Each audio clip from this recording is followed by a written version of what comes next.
Hey, what is up, guys? It is Harrison Barron from growth-generators.com. Now, in this video, I'm going to be covering what are the actual fundamentals or basics of an MSP. So if you're just starting out and you're like, I want to start an MSP, I don't really know what direction to go, or even how the business model works.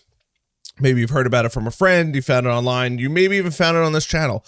I want to give you at least some bullets to go over so you can start doing more research. Now, these are going to be 5 bullets, and the 5th one is kind of interesting because it helps make it sticky, meaning it's going to help keep that customer with you for longer periods of time and help make it a little more challenging for them to leave, increasing that lifetime value. Now, I'm not saying to threaten them or anything like that, but it is kind of an interesting concept that most MSPs don't think about, and it is a massive driving force in revenue. Now, before I get into it, I do want to mention 2 things. Number 1, which is going to be different than normal. There is going to be a link down below.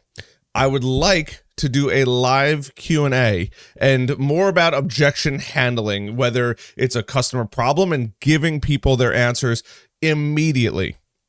So I'm looking for a couple of you guys, maybe 3 or 4 people, and apply. It's going to be down below, but apply. We're going to sit down for probably about 30 minutes or so. You're going to ask me a bunch of questions. I'm going to give you the appropriate answers, and I'm going to cut that up and put it in a YouTube video. So if you're interested, the link is down below. And as always, my masterclass, 5 ways to make significantly more money in your MSP, is also down below. It's about to get reworked too, so it's going to be even better than it was before, and you guys have been raving fans about it. So I appreciate the heck out of you guys for that. So what are the basics of an MSP? Now, we all are probably interested, and some of you already may know, but it is a subscription-based model. And the nice part about that is with a subscription-based model, you get a check every single month. That is huge because most people don't think about it in that way of, oh my God, I'm going to get a check every single month. First the month hits, just like rent, money comes in. You can auto bill, however you want to set up your billing, that's totally up to you. But the nice part about this is if you were to pay one time, it doesn't necessarily give an MSP incentive to consistently work harder for you, but also because an MSP is a consistently growing organization, they need to get new training, they need to train employees, they need to work on better software. The list goes on and on of all the tools that are necessary to grow an MSP. It is vital to have an MSP have consistent money coming in, but also from the customer's end, it's just like Netflix. Even if you don't use it, you still got to pay for it unless you terminate the contract. And that is a nice part because it allows both parties to know, hey, I'm paying you every month. You better do what you say you're going to do. And I'm going to cover that in 1 second. But also, when they pay every single month, there's a commitment to making sure the environment runs better. Now, an MSP, nobody ever talks about this, is as you progressively make more money and hire a better team, you're going to start to see vulnerabilities in your clients. And this is nice because then you can address them. And when you address them, it actually lowers the amount of tickets that are going to be coming in. Not 100%, but it is going to lower the number of tickets, whether it's a problem server, problem computer, problem employee, the list goes on and on. Which brings me to number 2, which is going to be your scalability of the outsourced IT. They go hand in hand. The customer has to pay that money every single month, but that customer then expects things to work well, future plan technology costs. The list goes on and on there. But the nice part is now it allows for 2 different areas of scale. The customer now doesn't need to worry about, oh, am I going to be able to hire the next person, or do I have to hire the next person who's going to be a money suck, who is going to be an IT person for us? But the problem is they don't get that training. They don't have the software they need. As soon as you hire that person, even if you hire somebody at, I don't know, we'll call them $60,000 to $80,000 a year.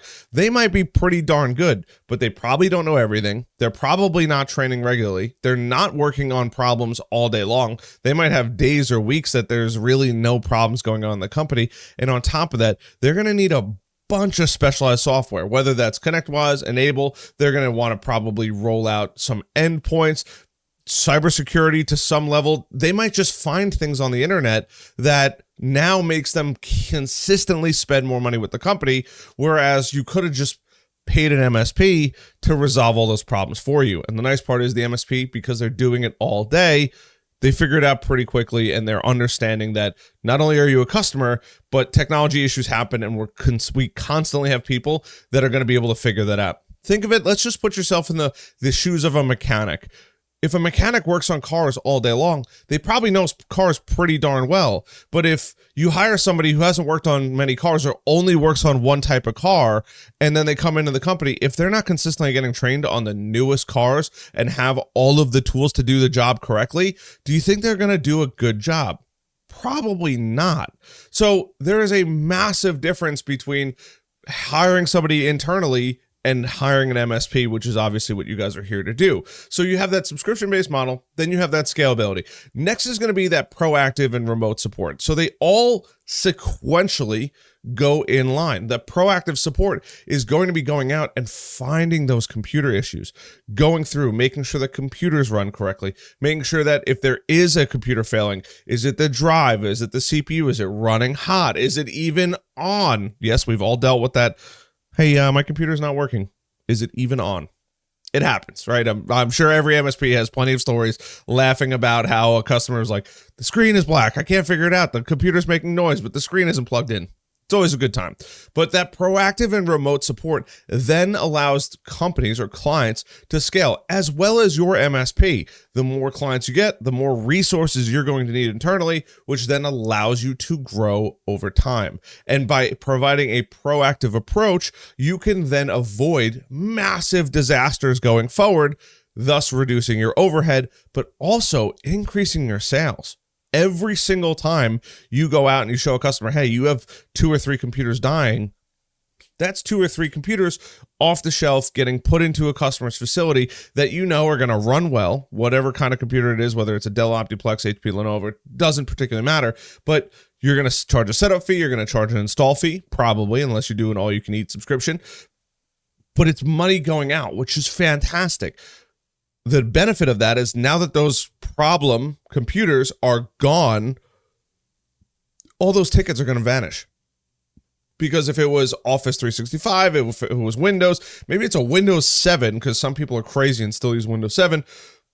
Maybe it's an old computer. Whatever the problem is, it's pretty much gone now, because you can tell that client or company, hey, you have a computer going down. And depending on who's using it, it might be really expensive to not have them work for a day or two while we're getting your computer set up. Whereas you could forecast and tell them, hey, this is going to be going down. And then you can go in and do the work.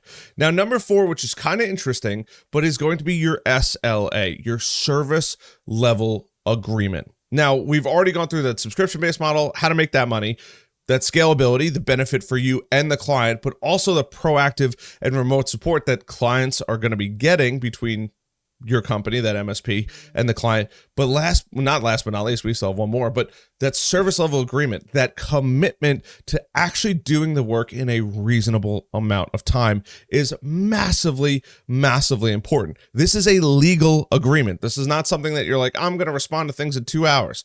You are going to be presenting this just after they sign the proposal and say, hey, by the way, after you sign the proposal, I'm going to send you my SLA. The SLA, sometimes customers will want to see that beforehand. It's not uncommon, but that SLA is going to detail every single thing that you are required to do legally, because you're agreeing to doing it legally on a contract for that customer. So if a server goes down, maybe that SLA is a minimum response time of 2 hours. You can respond faster, but you have to be there in 2 hours. Otherwise, you're voiding out your SLA. Now, it's not the end of the world, but chances are pretty good you're going to have to reimburse the customer some money. They're paying for a level of service and support. Just think about Uber. You are expecting a ride to show up at your house, for the most part, depending on where you live, within about 10 to 20 minutes. Once again, depending on where you live. You're expecting that. Now, they don't have an SLA, but think about it. How mad would you be if it took 35 minutes or 45 minutes? This is basically what an SLA is. It's your minimum levels of commitment that you're going to make, or almost maximum, or essentially, because you're going to get it done sooner, or at least respond in at least 2 hours. But all of these come into play. How fast a service ticket gets addressed, how fast a phone call gets answered, how fast a emergency versus non-emergency issue gets addressed. Now, it doesn't mean you're going to have a full resolution, but it just shows that you are immediately dropping everything to go work on that problem. Server goes down. Hey, server goes down for a client. We need to make sure that It's better than one person not working at a company. We need to make sure that the whole company can work. That takes a massive priority. That is a top level support issue that needs to go get taken care of. So having a service level agreement is super important. Now, when you're first starting out, your SLA might be kind of vague, and that's okay. There's plenty of them online. I'm not going to provide you with one, although I'm thinking about creating one for people. Having an SLA is critical to have because it keeps you accountable and it keeps the customer knowing what they can expect, what they're paying for every single month. That's going to be the difference. And having one will immediately separate you from the rest of the herd, especially when you're starting out. Maybe you're competing with other small businesses or other small MSPs. Having that SLA will then put you just a tier above, because you could say, hey, I don't know if anybody brought this document in that says, this is my SLA.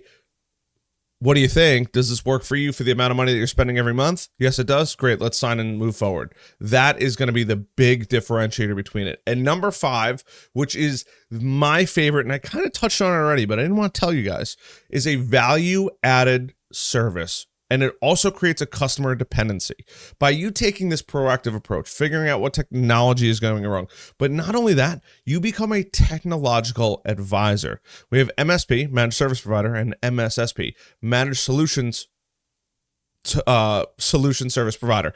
That's going to be the big difference. You are providing solutions for the customers. So it's a massive value add when the customer has an expert essentially on speed dial, and they could say, hey, I'm thinking about a printer for my office.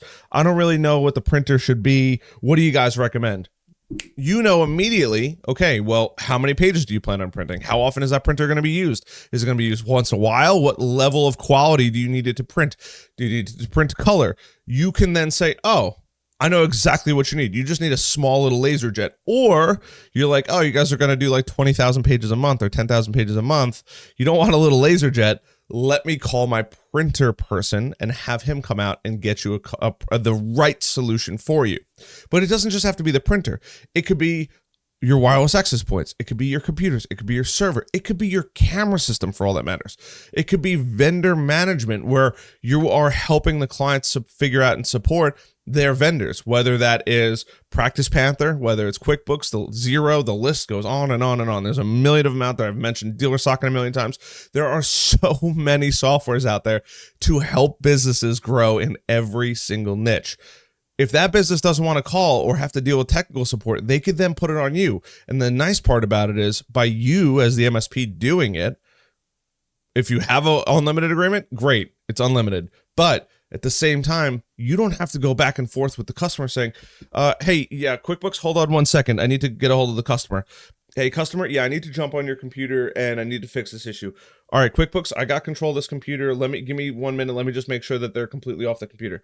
Okay, great. Are you off the computer? Great. You could see all of these things through your remote access. And that customer now knows, hey, I'm having an issue. You could send them a message. Hey, we're coming on at 1 o'clock. We've already got QuickBooks on the phone. They're going to help us address the issue. Boom, you're all done.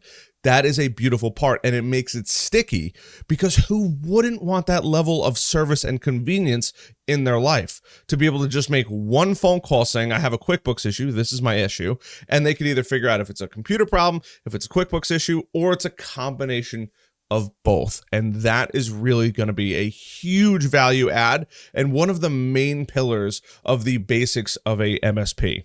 So I hope you guys found value in this. If you guys did, I hope you guys hit that like button, hit that subscribe button, and maybe even the notification bell. And I will see you guys on the next time, but don't wait on that form down below. If you have questions, I'm only probably going to put it in about 2 or 3 videos because I want to add just a couple of them. I'll slice them up, add them in there, but I think there's going to be a massive, massive value add. I constantly get messages, hey, what are your thoughts on this? Or I can't figure out how to address this. And I respond back pretty quickly, and it is mind-blowing. So I want to share these things with you guys. I think they're extremely, extremely valuable. Hope you guys enjoyed this video, like always. And if you haven't, check out those links. See you guys later. Love you. Bye.